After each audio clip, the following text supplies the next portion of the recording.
रेखा के पिता दिल्ली में किसी तरह अपने और अपने परिवार का पेट पाल रहे थे। पर एक दिन, अरे रमेश, तुम्हारी बेटी के तो समझो भाग्य ही खुल गए। वकील लड़के का रिश्ता आया है।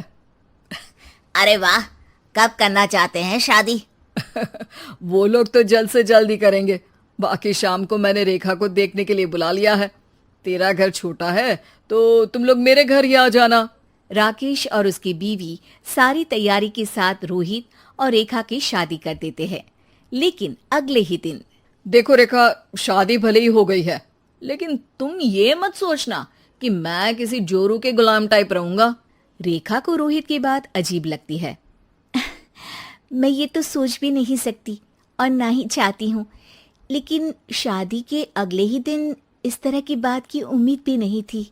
रोहित रेखा के मुंह से ये बात सुनकर गुस्सा हो जाता है। अरे, काफी जबान भी चला लेती हो। माँ ने सिखाया नहीं कि पति से कैसे बात करते हैं? रेखा अब चुप रहने में ही भलाई समझती है। रेखा, जल्दी से नाश्ता तैयार कर लो। आज पहला दिन है, सारे काम तुम्हें समझा दूंगी। ये नौकरानी है जो तुम्हें बता देगी कि कैसे कैसे क्या करना है। फिर इसकी कल से छुट्टी है। रेखा भी ससुराल में जी जान लगाकर काम करने लगती है। खाली समय मिलता तो पति के वकालत की किताब उठाकर पढ़ने लगती। ये क्या, जब देखो तब पढ़ती रहती है। अच्छा सुन, कल पिता के घर से 20,000 रुपये लेकर आना। मेरे छोटे बेटे की फीस भरनी है। लेकिन पापा क्यों भरेंगे उसकी फीस? अरे वाह जी वाह, पापा क्यों भरेंगे?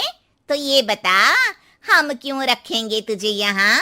क्यों खाना देंगे फ्री में? अरे, क्योंकि मैं बहू हूँ इस घर की। तभी वहाँ रोहित आ जाता है। अरे वाह, बड़ी जबान चला रही हो। चुपचाप माँ जो कह रही है वैसा कर, वरना सामान उठा और जा अपनी झोपड़ी में। बेचारी रेखा क्या करती, पिता के घर जाती है, उनको सारा हाल बताती है। पिता भी जैसे तैसे पैसों का इंतजाम कर बेटी को ससुराल के लिए विदा करते हैं।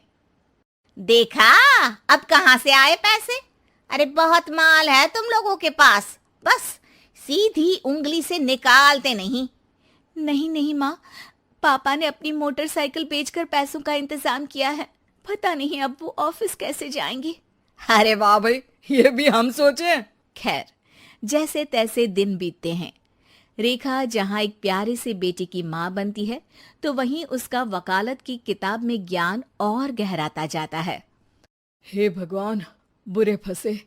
ये केस तो लगता है कि मैं हार ही जाऊंगा। देखिए, मैंने आपकी इस केस की फाइल पढ़ी थी।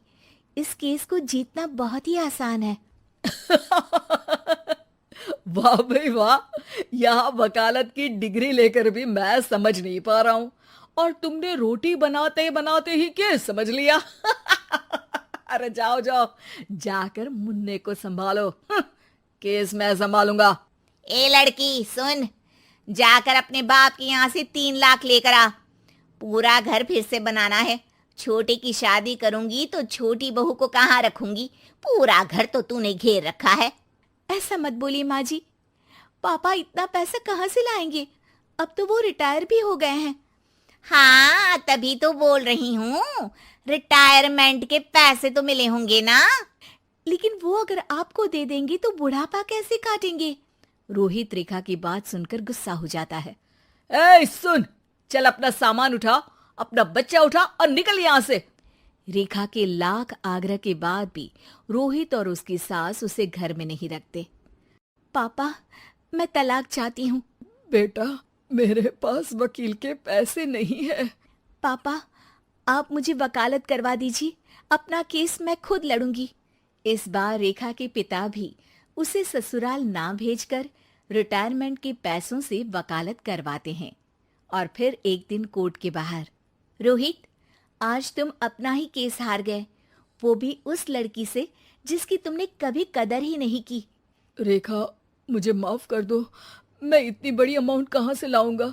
मैं हर महीने पैसे नहीं दे सकता तुमको। पैसे वहीं से लाना जहाँ से तुम मेरे पापा को लाने के लिए मजबूर करते थे।